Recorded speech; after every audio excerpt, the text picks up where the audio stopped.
കോഴിക്കോട് കാരശ്ശേരി ബാങ്കിൽ ബോർഡ് അറിയാതെ 800ഓളം മെമ്പർഷിപ്പ് ചേർത്ത വിഷയത്തിൽ ഹൈക്കോടതി സർക്കാരിന്റെ നിലപാട് തേടി ബാങ്കിനും മുൻ ചെയർമാൻ NK റഹ്മാനും കോടതി പ്രത്യേക ദൂതൻ നോട്ടീസ് അയച്ചു. ബാങ്കിലെ ഡയറക്ടർ ബോർഡ് അംഗങ്ങളാണ് കോടതിയെ സമീപിച്ചത്. നാളെ വിശദീകരണം നൽകണം. ക്രമക്കേട് കണ്ടെത്തിയ ഭരണസമിതിയെ പുറത്താക്കി അഡ്മിനിസ്ട്രേറ്റീവ് ഭരണം ഏർപ്പെടുത്തിയിരിക്കുകയാണ്. UDF ഭരണത്തിലുള്ള ബാങ്കിലാണ് മെമ്പർഷിപ്പ് തിരിമറി നടന്നത്.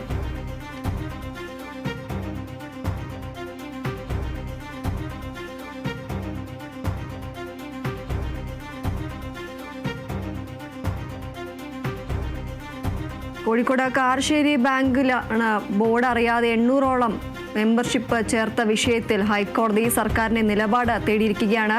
ബാങ്കിനും മുൻ ചെയർമാൻ NK റഹ്മാനും കോടതി പ്രത്യേക ദൂതൻ നോട്ടീസ് അയച്ചു. ബാങ്കിലെ ഡയറക്ടർ ബോർഡ് അംഗങ്ങളാണ് കോടതിയെ സമീപിച്ചത്.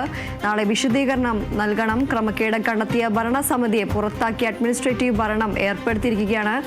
UDF ഭരണത്തിലുള്ള ബാങ്കിലാണ് ഇത്തരത്തിൽ മെമ്പർഷിപ്പ് തിരിമറി നടന്നത്.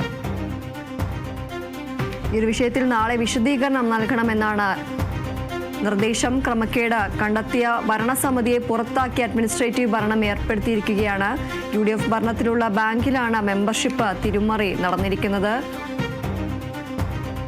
കോഴിക്കോട് കാരശ്ശേരി ബാങ്കിലാണ് ബോർഡ് അറിയാതെ 800ഓളം മെമ്പർഷിപ്പ് ചേർത്ത വിഷയത്തിൽ ഇപ്പോൾ ഹൈക്കോടതി സർക്കാരിന്റെ നിലപാട് തേടിയിരിക്കുന്നത്.